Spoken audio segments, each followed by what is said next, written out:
اونچی ہے جناب زہرا بلند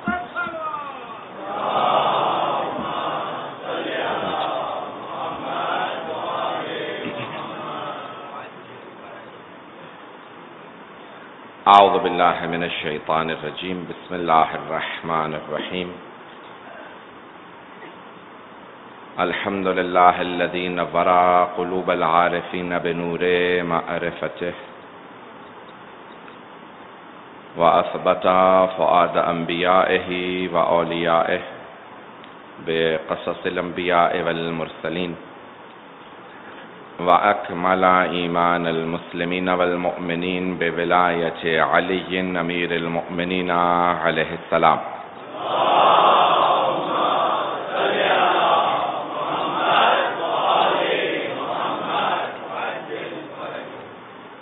والصلاة والسلام والتحية والإكرام على أفضل الموجودات العبد المؤيد والرسول المسدد المصطفى الأمجد المحمود الأحمد أعني أبا القاسم محمد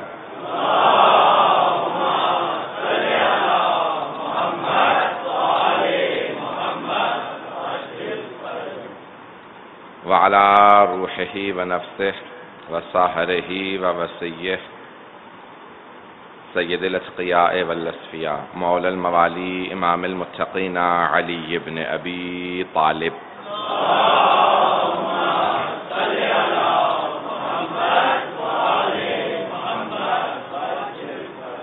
وعلى اوصیائه لا سیما بقیة اللہ فی الارضین روحی وارواح العالمین لتراب مقدمه الفدا واللعنة الدائمة على أعدائهم أجمعين من الآن إلى قيام يوم الدين أما بعد فقد قال الله الحكيم في كتابه الكريم بسم الله الرحمن الرحيم إن هذا القرآن يهدي للتي هي أقوم ويبشر المؤمنين الذين يعملون الصالحات أن لهم أجرا كبيرا صدق الله العلي العظيم صلوات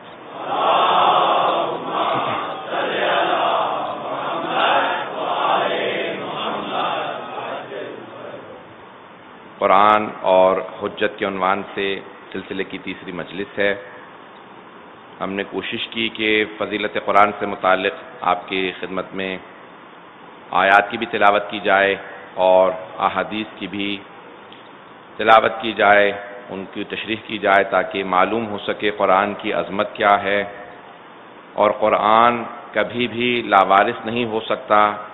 جس اللہ نے قرآن کو نازل کیا ہے اسی نے اس کے وارث کو بھی زمین پہ بھیجا ہے تاکہ قرآن کا کوئی مبین بھی ہو، بیان کرنے والا بھی ہو، مفسر بھی ہو، تفسیر بیان کرنے والا بھی ہو، اور اس کے تمام علوم کا جاننے والا اور بیان کرنے والا اللہ کی طرف سے نمائندہ موجود ہو۔ پیغمبر اسلام پہ قرآن نازل ہوا، آپ نے یتلو علیہم آیاتہ کا مصداق بنے، تمام انسانیت پہ قرآن کی آیات کی تلاوت کی اور لوگوں کا تزکیہ نفس کیا۔ ہم نے کل وعدہ کیا تھا کہ جس ہستی پہ قرآن کریم نازل ہوا ہے ان سے متعلق آج کی مجلس میں کچھ مطالب پیش کریں گے۔ سورہ حشر کے اندر آیت ہے کہ اللہ سبحانہ وتعالیٰ کہتا ہے کہ لو انزلنا ھذا القرآن علی جبل لرأیتہ خاشعا متصدعا من خشیۃ اللہ، اگر ہم اس قرآن کو پہاڑ پہ بھی نازل کر دیتے تو وہ خاشع ہو جاتا، جھک جاتا، متصدعا من خشیۃ اللہ، ٹوٹ جاتا اللہ کی خشیت سے، یعنی پہاڑ بھی ریزہ ریزہ ہو جاتا اگر اس پہ قرآن نازل ہو جاتا۔ پہاڑ کی سختی سب جانتے ہیں کہ پہاڑ کتنا سخت ہوتا ہے، اب کسی کا دل اتنا مضبوط ہونا چاہیے جو فیض الہی کو لے بھی سکے اور آگے پہنچا بھی سکے۔ اب اتنا مضبوط قلب ہونا چاہیے۔ ایک حدیث ہے معصوم کی کہ المؤمن کالجبل الراسخ، مومن ایک گڑے ہوئے پہاڑ کی مانند ہوتا ہے، جتنے بھی پہاڑ کے اوپر سیلاب آ جائیں، آندھیاں طوفان چلیں، مومن اپنی جگہ پہ قائم رہتا ہے، کبھی اس کا ایمان متزلزل نہیں ہوتا۔ جب مومن کا یہ عالم ہے تو جس نے ایمان عطا کیا ہے اس نبی کا مقام کیا ہوگا؟ تو اب حبیب خدا بہت بڑی ہستی کا نام ہے، کتاب کا نام ہے ولایت تکوینی. بہت سے لوگ حوالے مانگتے ہیں، اس لیے میں جلدی کچھ حوالے دیتا چلا جاؤں گا. آیت اللہ حسن زادہ عاملی کی کتاب ہے، صفحہ نمبر 17 پہ امام حسن مجتبیٰ علیہ الصلوۃ والسلام سے روایت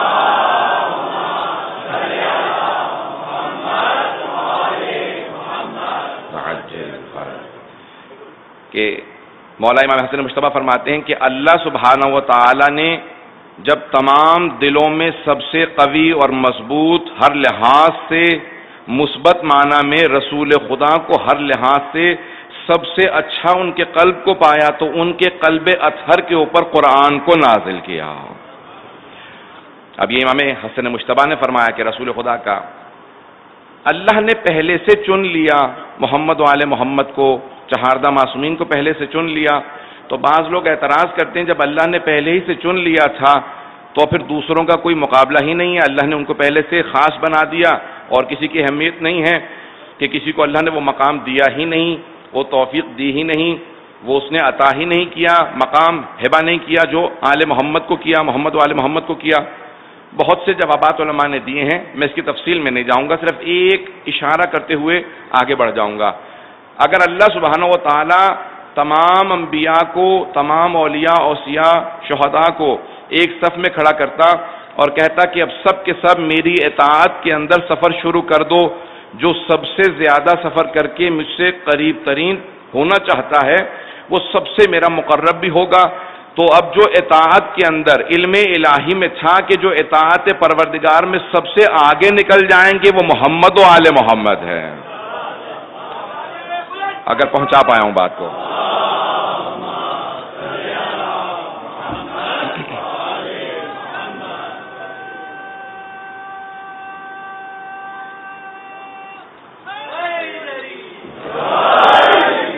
جو اطاعت پروردگار میں سب سے آگے چلے جاتے، جو سب سے سبقت لے جاتے، جو سب سے زیادہ مقام پاتے، وہ یہی محمد و آل محمد ہوتے. اللہ کے علم میں تھا کہ یہ سب سے زیادہ آگے ہیں، اس نے خلق کیا تھا، وہ جانتا تھا ان سے بہتر کوئی نہیں ہے. اس نے وہ تمام کی تمام برگزیدہ ہستیوں کو پہلے سے خلق کرنے کے بعد وہ تمام صفات دی کہ جو اس کے حجت قرار پاتے، کہ وہ دلیل کے طور پہ کہتا کہ خطا نہ کرنا، کوئی میری مخالفت نہ کرنا، میں ان کا خالق ہوں، جن 14 کو تم دیکھ رہے ہو یہ ایسے ہیں تو بنانے والا کیسا ہوگا.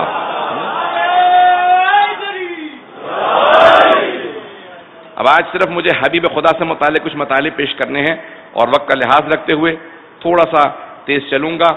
آپ حضرات جس محبت سے سن رہے ہیں، جس طرح سے میں دیکھ رہا ہوں کہ لوگ آ رہے ہیں، انشاءاللہ ساتھ دیں گے. اللہ نے قرآن کے اندر انبیاء کو جب خطاب کیا ہے، لوگوں سے، مومنین سے بھی جب خطاب کیا تو کہا یا ایھا الذین آمنو، اے ایمان والو، یا ایھا الناس، اگر ایمان نہیں رکھتے تو کہا اے لوگو، یا بنی آدم، سب کو مخاطب کیا، کوئی نہ کوئی لقب دیا. انبیاء سے جب کلام کیا تو کہا کہ یا آدم اسکن انت وزوجک الجنۃ وکلا منھا حیث شئتم رغدا. اب تفصیل ہے، میں سب آیات کی تلاوت یہاں پہ نہیں کروں گا، صرف اشارہ کروں گا. جناب آدم سے کہا اے آدم، آپ کو اور آپ کی زوجہ کو خلق کیا ہے، اس جنت میں رہیں، جو چاہیں کھائیں پیئیں، یہ آپ کا مسکن ہے، اس درخت کے قریب مت جائیے گا. لیکن جب پکارا تو کہا یا آدم، نام لے کے جناب آدم کو پکارا. اور جب جناب نوح نے اپنے بیٹے سے متعلق کہا نا، جب اللہ نے کہہ دیا کہ یا نوح انہ عمل غیر صالح، یہ تمہارا بیٹا عمل صالح انجام نہیں دے رہا، یہ برائی کی طرف جا رہا ہے، میری نافرمانی کر رہا ہے، تم میرے نمائندے ہو، تمہاری نافرمانی کر رہا ہے. تو اللہ نے مخاطب ہو کے کہا بھی، جانتے ہوئے کہ نوح نافرمانی نہیں کریں گے، اپنے بیٹے کو چھوڑ دیں گے، تب بھی کہا یا نوح، نوح کہہ کے پکارا. جناب ابراہیم کو کہا کہ آپ صداقت کے بہت بڑے درجے پہ فائز ہے، کہا ابراہیم ایھا الصدیق، اے ابراہیم آپ صدیق ہیں، تو نام ہی لیا. توجہ ہو میں کہ میرے ساتھ. جناب موسیٰ سے جب اللہ نے کلام کیا تو کہا کہ یا موسیٰ، قرآن کے اندر بے انتہا مقامات پہ اللہ نے جناب موسیٰ کو پکارا ہے، اذهب الى فرعون انه طغى، جاؤ جا کے فرعون کو تبلیغ کرو، وہ طغیان گر ہو گیا ہے، باغی ہو گیا ہے، نافرمانی کرنے لگا ہے، خدائی کا دعویٰ کرنے لگا ہے. جناب عیسیٰ کو جب پکارا تو کہا یا عیسیٰ اانت قلت للناس، اے عیسیٰ کیا تم نے لوگوں سے کہا ہے کہ تمہیں اور تمہاری ماں کو، تمہاری والدہ کو الہین، دو خدا ماننے لگیں. تو جناب عیسیٰ نے فوراً پلٹ کے جواب دیا ان قلت اگر میں نے ایسا کہا ہوتا تو تو جانتا ہوتا میں تیرے طرف سے آیا ہوں، کیسے ہو سکتا ہے کہ خدائی کا دعویٰ کروں؟ یہاں سوال کرنا اللہ اپنے علم میں اضافہ نہیں کر رہا تھا، اللہ یہ بتانا چاہتا تھا کہ جو مجھے نہیں مانتے عیسیٰ کو مانتے ہیں ان سب کو ایک عیسیٰ ہی کی زبانی کہلوا دیتا ہوں، عیسیٰ نے الوہیت کا دعویٰ نہیں کیا۔ اگر عیسیٰ کو مانتے ہو تو عیسیٰ نے الوہیت کا دعویٰ نہیں کیا، عیسیٰ نے کبھی نہیں کہا کہ میں خدا ہوں۔ تو اللہ نے سارے انبیاء کو نام لے کے پکارا ہے۔ اب میں ساری تفصیل میں نہیں جاؤں گا، یوسف و ایھا الصدیق، انبیاء سے متعلق بہت آیات ہیں، چاہوں تو بے انتہا آیات آپ کے سامنے پیش کروں، لیکن عزیزان گرامی یہ صرف 5 انبیاء جو اولو العزم تھے، جناب آدم کا اس میں، جناب یوسف کا چند کا میں نے تذکرہ کر دیا۔ آئیں ذرا اب دیکھتے ہیں اللہ نے انبیاء کو، کیونکہ انبیاء ہیں لیکن اللہ کے بندے ہیں، اس لیے اللہ نے سب کو نام لے کے پکارا ہے، لیکن ہماری لاکھوں روحیں قربان و حبیب خدا پہ کہ اللہ نے پورے قرآن میں کسی ایک مقام پہ بھی رسول خدا کو نام لے کے نہیں پکارا، کسی جگہ نہیں کہا یا محمد۔ اگر اللہ کبھی بھی پکارنا چاہتا تھا کہتا تھا یا ایھا النبی ہے میرے پیارے نبی، یا ایھا الرسول ہے میرے پیارے رسول، یا ایھا المزمل، یا ایھا المدثر، طٰہٰ، یاسین، ہمیشہ القاب سے پکارا۔ عزیزان گرامی جب انسان کسی سے محبت کا، تعظیم کا اظہار کرتا ہے نا تو نام نہیں لیتا۔ امیر المومنین نے فرمایا باپ کا حق یہ ہے کہ کبھی باپ کو نام سے نہ پکارو، یہ محبت کا، تعظیم دونوں کا اظہار ہے۔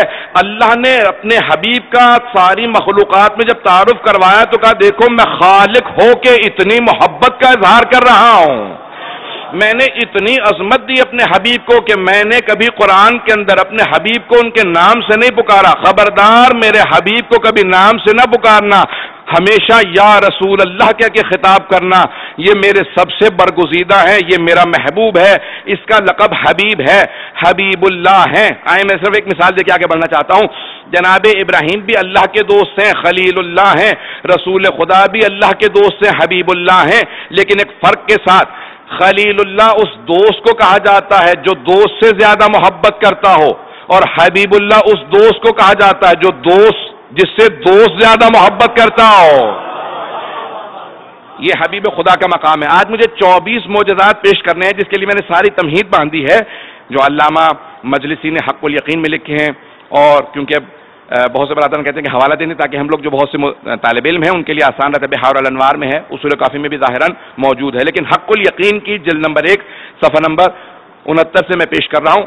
بدن رسول خدا سے متعلق اللہ نے جتنی رسول خدا کی تعظیم بتائی ہے، اب کیا ہیں رسول خدا جن کے قلب اطہر پہ قرآن نازل ہو رہا ہے، کتنا وجود مقدس پاک و پاکیزہ ہے کہ ان کے قلب مطہر پہ اللہ نے قرآن کو نازل۔ سننا چاہ رہے ہیں سب لوگ؟ اب علماء نے، رسول خدا نے 1000 سے زیادہ معجزات دکھائے ہیں، لیکن 24 معجزات جسد مطہر میں رسول خدا کے پائے جاتے تھے۔ آپ کے جسم مبارک میں 24 معجزات پائے جاتے تھے۔ اب میں سارے معجزات پیش نہیں کر پاؤں گا، جہاں تک حافظہ بھی کام کرے گا اور آپ ساتھ دیں گے میں وہ معجزات پیش کرنا چاہتا ہوں۔ اگر سننا پسند فرمائیں گے تو باوجہ بلند صلوات پڑھیں محمد۔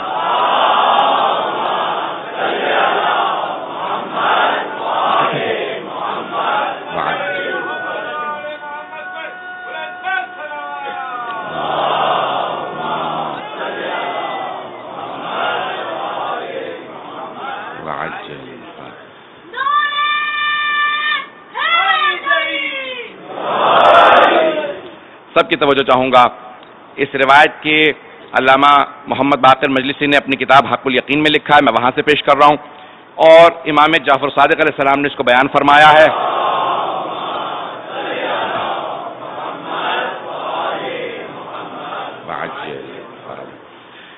جسد مطہر میں رسول خدا کے جو معجزات تھے کہ جسم مبارک کیسا تھا، اگر آج اسی کو واضح کر سکوں کہ پیغمبر اسلام کس مقدس ہستی کا نام ہے۔ امام فرماتے ہیں کہ بلند قامت سے بلند قامت آدمی جتنا بھی قد لمبا ہوتا تھا، جب پیغمبر کی بارگاہ میں آتا تھا تو سر سے لے کے گردن تک چھوٹا نظر آتا تھا۔ خالق کو یہ منظور نہیں تھا کہ کوئی محمد سے بالاتر نظر آئے۔ معجزات کو اسی محبت سے سنیے گا جس طرح سے آپ سن رہے ہیں۔ میں پورے کوشش کروں گا کہ اچھے انداز سے پیش کر پاؤں، حبیب خدا کی بارگاہ میں اچھی طرح سے ہم اپنا نذرانہ عقیدت پیش کر سکیں۔ قرآن اور حجت، میں نے کہا تھا خود حبیب خدا حجت بھی ہیں، اور جن کے قلب مطہر پہ قرآن نازل ہوا ہے وہ وجود مقدس بھی ہیں۔ تو اب پہلا معجزہ یہ لکھا ہے۔ دوسرا کہ پیغمبر اسلام کے جسم مبارک سے خاص خوشبو آتی تھی جو نہ کسی عطر میں پائی جاتی تھی، نہ کسی پھول میں پائی جاتی تھی، نہ کسی اچھے مقام سے ایسی خوشبو آتی تھی، جو ایک خاص خوشبو پیغمبر کے بدن مطہر سے آتی تھی۔ ایک مخصوص خوشبو تھی کہ جہاں سے گزرتے تھے حتیٰ کفار و مشرکین 1 سے 2 دن تک خود بتاتے تھے کہ یہاں سے محمد گزرے ہوں گے، خوشبو بتا رہی ہے۔ تو اب مجھے کہہ لینے دیں کہ اگر حبیب خدا کے دونوں نواسے جناب سیدہ کے پاس آتے ہیں تو حدیث قصہ کے یہ جملے کیوں کہتے ہیں؟ انی اشم عندک رائحۃ طیبۃ کأنہا رائحۃ جد رسول اللہ۔ مادر گرامی، آپ کے پاس سے ویسی خوشبو آ رہی ہے جیسے نانا کے بدن سے آتی ہے۔ تو ایک مخصوص خوشبو تھی جسد مطہر کے اندر، پیغمبر اسلام کے جسم میں خاص خوشبو تھی کہ جب آپ کا پسینہ بھی بہتا تھا تو لوگ صاف کر لیتے تھے، صحابہ تبرکن پسینہ لے جایا کرتے تھے۔ میں کہہ گیا ہوں، اگر کوئی آپ کو تبرک کا منکر ملے نا پاکستان میں، اسے بتا دیجئے گا صحابہ بھی تبرک کو مانتے تھے۔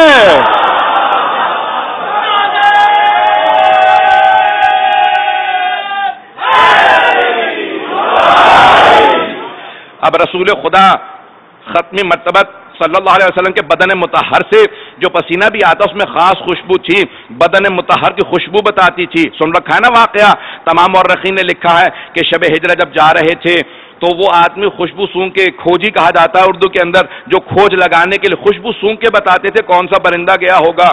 زمین پہ آثار دیکھ کے اس نے غار کے دہانے تک پہنچا دیا تھا۔ تفصیل کا وقت نہیں ہے، بہت تیزی سے چلنا چاہتا ہوں تاکہ معجزات کو پیش کر سکوں۔ تو حبیب خدا کے جسم سے خاص خوشبو آتی تھی۔ آواز سب کے لیے مناسب ہے؟ عزیزان گرامی، رسول خدا کا ایک معجزہ یہ تھا کہ بعض اوقات آپ کچی زمین پہ، مٹی پہ، ریت پہ قدم مبارک رکھتے تھے، نشان نہیں بنتا تھا، اور بعض اوقات چٹانوں پہ قدم رکھتے جاتے تھے، نشان بنتے جاتے تھے۔ تو معصوم فرماتے یہ ہیں کہ پیغمبر اسلام کو پورا اختیار تھا کہ کس زمین پہ اپنے قدم مبارک کے آثار رکھیں اور کہاں آثار نہ رکھیں۔ جسے پتھر پہ، زمین پہ، مٹی پہ، ریت پہ اختیار ہے، اسے دلوں پہ کیسے اختیار نہیں ہے؟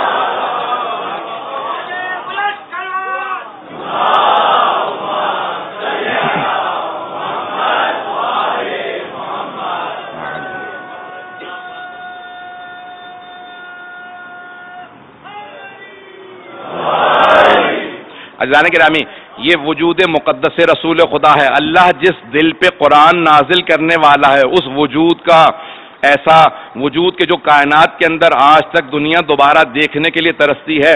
ایک اور جو پیغمبر اسلام کے جسد مطہر سے متعلق لکھا گیا ہے کہ آپ کے لعاب دہن کے اندر ایک ایسی تاثیر تھی کہ اگر کوئی بیمار ہوتا اسے لعاب دہن لگاتے وہ شفا پا جاتا تھا۔ اگر بیمار ہوتا تو شفا پا جاتا۔ کنویں میں لعاب دہن ڈالتے، پانی کھارا ہوتا تو میٹھا ہو جاتا تھا۔ اگر کنواں خشک ہوتا تھا تو پانی سے بھر جاتا تھا۔ جس کے لعاب دہن کا اثر یہ ہو، اس کے خون کا اثر کیا ہوگا؟ یہ جناب ختمی مرتبت کا وجود مقدس ہے کہ اب حبیب خدا ہیں، حبیب خدا کے جسم کے معجزات کو پیش کر رہا ہوں کہ ایسا جسم ہے۔ بہت بڑے بڑے مورخین نے جو لکھے ہیں الفاظ یہ میں پیش کر رہا ہوں، دوبارہ کہہ دوں گا، حق الیقین سے پیش کر رہا ہوں۔ جسد مطہر کیسا ہے؟ تو کہا کہ جناب رسول خدا کے آثار میں، جسم کے معجزات میں ایک خصوصیت یہ تھی، آپ کی پیشانی سے ہمیشہ نور نکلتا رہتا تھا۔ اور امہات المومنین کہتی ہیں کہ اگر دن میں ہم سے سوئی کھو جاتی تھی تو ہم رات کا انتظار کرتے تھے۔ دن میں سورج نکلا ہوتا ہے، رات میں تاریکی ہوتی ہے، اگر دن میں سوئی کھو گئی تو رات میں کیسے ملے گی؟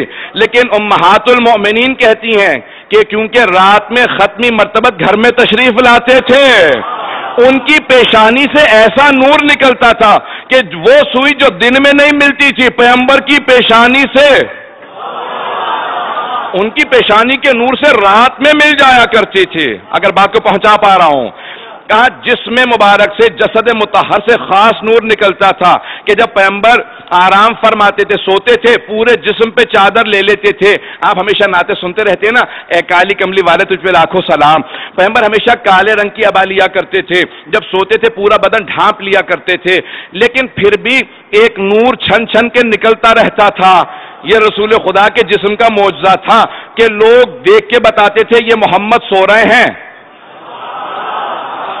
جب سب سو رہے ہوتے تھے تو لوگ دیکھ کے بتا دیتے تھے یہ رسول خدا سو رہے ہیں، یہ محمد مصطفیٰ سو رہے ہیں، کیونکہ چادر سے بھی چھن چھن کے نور باہر نکلتا رہتا تھا.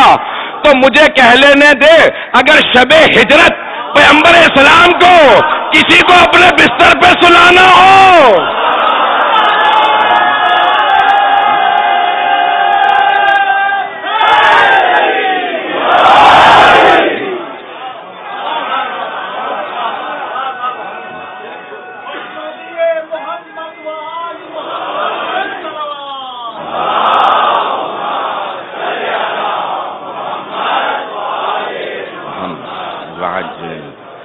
تو اب حبیب خدا جس بستر پہ سوتے ہیں جب چادر لے لیتے ہیں تو چادر سے نور چھن چھن کے نکلتا تھا. دیکھنے والے بتا دیتے تھے یہ محمد سو رہے ہیں. تو مجھے جملہ کہہ لینے دیجئے، حبیب خدا کو کسی کو اپنے بستر پہ سلانا تھا. تو اب حبیب خدا نے کسی ایسے کو بلایا جس کے نور میں پیغمبر اسلام کے نور سے 19-20 کا فرق نہیں تھا، کیونکہ دیکھنے والے اپنے نہیں تھے، مشرکین تھے. وہ دیکھ کے پہچان لیتے، وہ دیکھ کے پہچان لیتے کہ اس کے نور میں اس کے نور میں فرق ہے. اگر کوئی فرق نکالے بتا دو، مشرکین کو بھی فرق معلوم نہیں ہوتا تھا.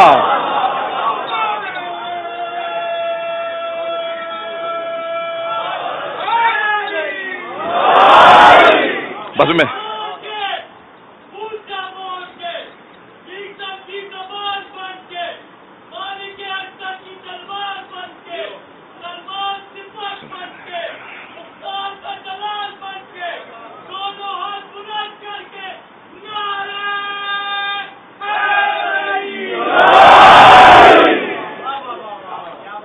جس محبت سے آپ لوگ سن رہے ہیں، میں جانتا ہوں مجمع بہت بہت دور تک ہے، اس نعرے کی آواز اس تک نہیں جاتی، اس کی وہاں سے نہیں، تو میں پیش کر رہا ہوں مطالب کو، تیزی سے گزروں گا. سب کی محبتوں کے نظر کر رہا ہوں. حبیب خدا جن کے قلب مطہر پہ یہ قرآن نازل ہو رہا ہے وہ کیسا وجود رکھتے ہیں. عزیزان گرامی، مورخین نے بڑے بڑے جملے لکھے ہیں. کہا کہ حبیب خدا کا ایک معجزہ یہ تھا کہ جس سواری پہ سوار ہوتے تھے وہ راہور ہو جاتی تھی. علامہ محمد باقر مجلسی نے لکھا کہ وہ پھر سواری چاہے اونٹ ہو، اونٹنی ہو، گھوڑا ہو، وہ پھر بوڑھا نہیں ہوتا تھا، ہمیشہ جوان رہتا تھا. اب کوئی اعتراض نہ کرے کہ رسول خدا کے ذوالجناح پہ حسین ابن علی کربلا کیسے گئے.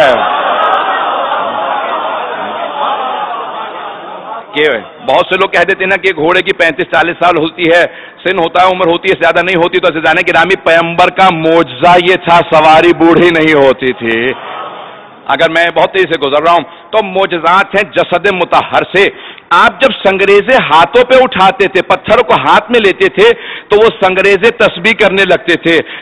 سنگریزے کہتے تھے سبحان اللہ والحمد للہ ولا الہ الا اللہ واللہ اکبر. تو سنگریزے پتھر جب پیغمبر ہاتھوں پہ اٹھاتے، ہاتھ پہ رکھتے تو وہ تسبیح کرنے لگتے تھے. کچھ دیر کے لیے سنگریزہ حبیب خدا کے ہاتھوں پہ آئے تو اتنا ناز کرے کہ بلند آواز سے تسبیح کرنے لگے. اور وہ جو علی اور اولاد علی پلے ہی پیغمبر کے ہاتھوں پہ ہے.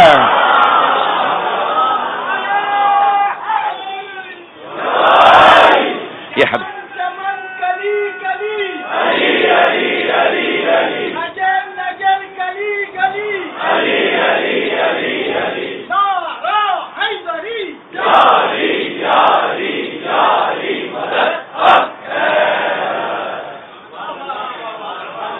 تو اب حبیب خدا کے ہاتھوں پہ سنگریزہ آئے تو تسبیح کرنے لگے. تصور کیجئے جنہیں پالا ہوگا ان کا مقام کیسا ہوگا. ایک جو معجزہ اکثر کتابوں میں لکھا ہے، تمام شیعہ سنی مورخین نے لکھا ہے کہ پیغمبر اسلام، حتیٰ اورینٹلسٹ جتنے مستشرقین ہیں انہوں نے بھی لکھا ہے کہ جب پیغمبر شام گئے 18 برس کے تھے یا 16 برس کے، اکثر نے لکھا 18 برس کے، تو پیغمبر کے وجود مقدس کا تمام مخلوقات احترام کرتی تھی. حتیٰ جس جگہ سے گزرتے تھے تو درخت جھکنے لگتے تھے. جانور تعظیم میں پیچھے ہٹتے تھے، ان سب کو پتا تھا کہ یہ خاص مخلوق ہے، درخت بھی جھکنے لگتے تھے۔ جناب فاطمہ بنت اسد نے کہا ہے نا، روایات کے اندر یہ الفاظ آئے ہیں مادر امیر المؤمنین نے، جب پوچھا مدینے میں صحابیات نے کہ آپ نے پیغمبر کو پالا ہے، کوئی پیغمبر کے بچپنے کا معجزہ سنائیے۔ کہ میں نے ہمیشہ دیکھا کہ بچپنے میں جب باہر جاتے تھے، بعض اوقات پہاڑ پہ غار میں جاتے، عبادت سے واپس آتے تو پیغمبر کو خرمے بہت پسند تھے، میں بہترین خرمے جمع کر کے رکھ دیا کرتی تھی، کیونکہ پیغمبر کو اچھے خرمے پسند تھے، جو سب سے اچھے خرمے ہوتے میں حبیب خدا کو کھلاتی تھی۔ کہ ایک مرتبہ دوپہر کا وقت تھا، میری آنکھ لگ گئی، اب اچانک جب آنکھ کھلی تو مجھے احساس ہوا کہ یہ رسول خدا کے آنے کا وقت ہے، محمد مصطفیٰ صلی اللہ علیہ وسلم کے آنے کا وقت ہے۔ کہ میں فوراً صحن میں دوڑتی ہوئی گئی تاکہ میں خرمے جمع کر لوں، تو میں نے دیکھا حبیب خدا درخت کو اشارہ کر رہے تھے، درخت جھک جا میں خرمے اتار لوں۔ تو اب جنہوں نے پالا انہوں نے قریب سے دیکھا تھا وجود مقدس حبیب خدا کیسا ہے۔ تو اب جناب فاطمہ بنت اسد نے بہت سے معجزات بیان کیے، لیکن یہ معجزہ جو ہماری تمام کتابوں میں ہے، حق الیقین سے پیش کر رہا ہوں کہ آپ کے تعظیم میں درخت جھک جایا کرتے۔ ایک اور معجزہ جو لکھا ہے، میں ترتیب بھول چکا ہوں، کتنے معجزات میں نے پیش کر دیے، کتنے باقی ہیں۔ ایک معجزہ حبیب خدا کا لکھا ہے کہ حشرات الارض آپ کے وجود پہ بیٹھتے نہیں تھے، مکھیاں مچھر، جب بہت سے لوگ شکایت کرتے تھے کہ اس مقام پہ بے انتہا مکھیاں ہیں مچھر ہیں، یا رسول اللہ یہ آپ کے پاس نہیں آتے؟ ہم سب کو تنگ کر رہے ہیں، توجہ ہے یا نہیں ہے؟ ہم سب کو یہ مکھیاں مچھر بہت تنگ کر رہے ہیں، اتنے حشرات کیڑے مکوڑے بہت زیادہ ہیں، لیکن آپ کے قریب نہیں آتے۔ تو پیغمبر نے مسکرا کے کہا نہیں، میرے چاروں طرف ایک حصار ہے جس وجہ سے یہ میرے قریب نہیں آتے۔ اللہ نے ان حشرات کو مجھ سے دور رکھا ہے، جس حبیب سے اللہ نے حشرات کو بھی دور رکھا ہو کہ میرے حبیب کو اذیت نہ ہو۔ عزیزان گرامی، کیا ان کے سر سے کوئی پرندہ نہیں گزرتا تھا؟ ہمیشہ سر پہ ایک ابر رہا کرتا تھا۔ میں بہت تیزی سے چل رہا ہوں کہ ایک بادل، ایک ابر رہا کرتا تھا۔ اللہ کو یہ منظور نہیں تھا، رسول خدا کے خالق کو یہ منظور نہیں تھا کہ ان کا سایہ نظر آئے، کسی کے ان کے سائے پہ پاؤں آ جائے۔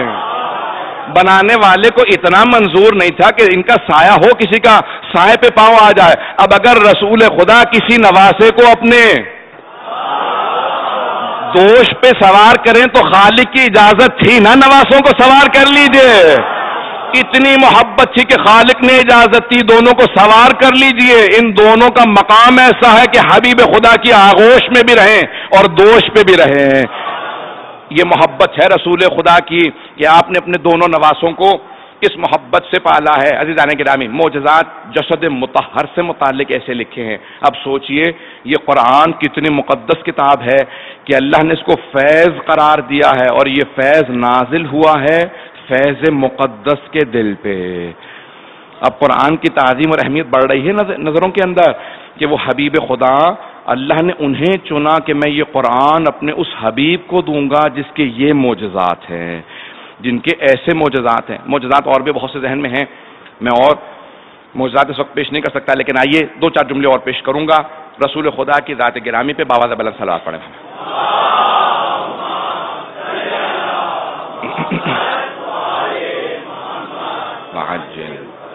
عزیزان گرامی، اب جب پیغمبر اسلام کے قلب مطہر کے اوپر قرآن نازل ہوتا ہے، میں کچھ حوالہ جات دینا چاہ رہا تھا حبیب خدا سے متعلق دوسری کتابوں سے، تاکہ معلوم ہو کہ آج بھی توریت اور انجیل میں، زبور میں رسول خدا کے حوالے موجود ہیں، چاہے وہ ان آیات کو پڑھنے کے بعد کہیں کہ ہم نہیں جانتے اس کا مصداق کون ہے، لیکن اللہ نے تمام کتابوں میں حبیب خدا کا ذکر کیا ہے۔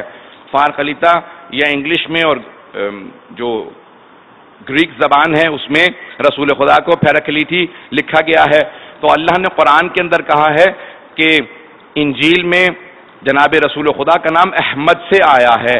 آپ فارقلیتا کا جب ترجمہ کریں گے نا اس زبان سے، یونانی زبان سے یا عبرانی زبان سے عربی کے اندر، تو وہ فارقلیتا جب منتقل ہو کے عربی میں آتا ہے تو احمد بنتا ہے۔ ایک اور یہاں پہ بات روک کے کہہ رہا ہوں، جناب ختمی کی والدہ گرامی حضرت آمنہ سلام اللہ علیہا نے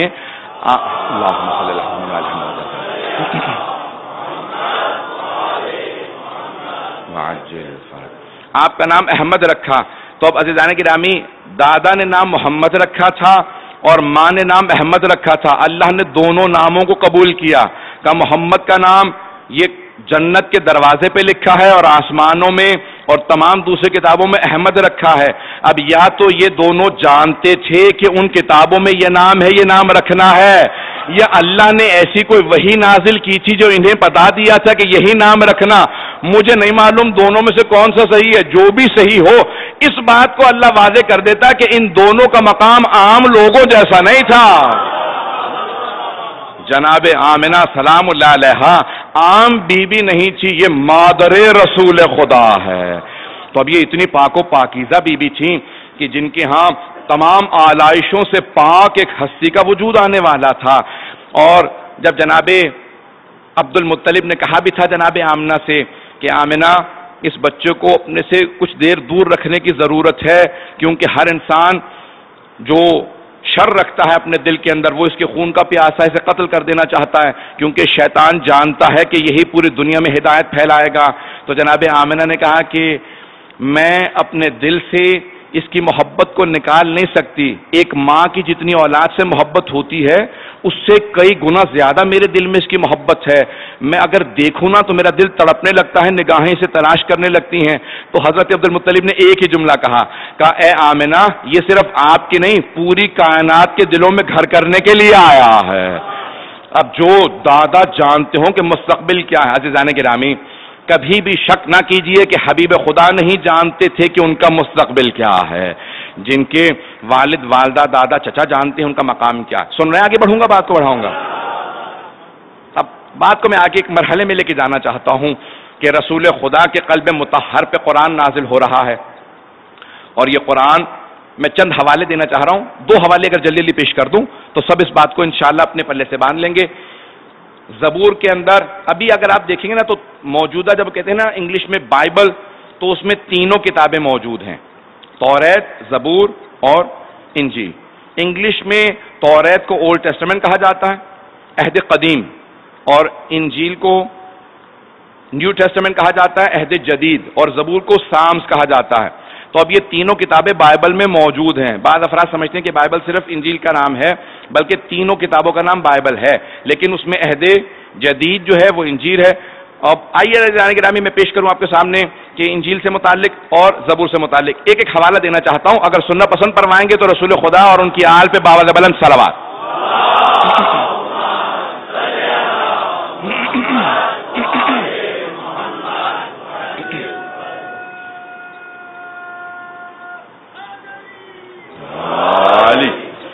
عزیزان گرامی آج تک ان حوالوں کا جواب شاید میں نے گزشتہ برس پیش کیا ہو، اب میرے ذہن میں نہیں ہے، میں مجالس اتنی کثرت سے پڑھ رہا ہوں کہ بعض اوقات ذہن میں نہیں رہتا کون سی بات کہاں میں نے پیش کی ہے، لیکن آج تک کوئی یہودی یا عیسائی بھی اس حوالے کا جواب میرے سامنے نہیں لا سکا۔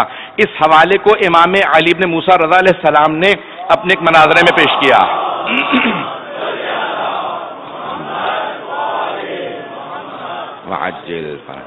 ایک اپنے مناظرے میں پیش کیا ہے یہودیوں کے سامنے کہ جب آپ نے یہودیوں سے مناظرہ کیا تو آپ نے کہا کہ تم رسول خدا کو کیوں نہیں مانتے، بلکہ حضرت موسیٰ کے بعد والے سارے انبیاء کو کیوں نہیں مانتے؟ تو ان سب نے کہا کہ بعد والوں نے ویسے معجزات نہیں دکھائے جیسے جناب موسیٰ نے دکھائے تھے۔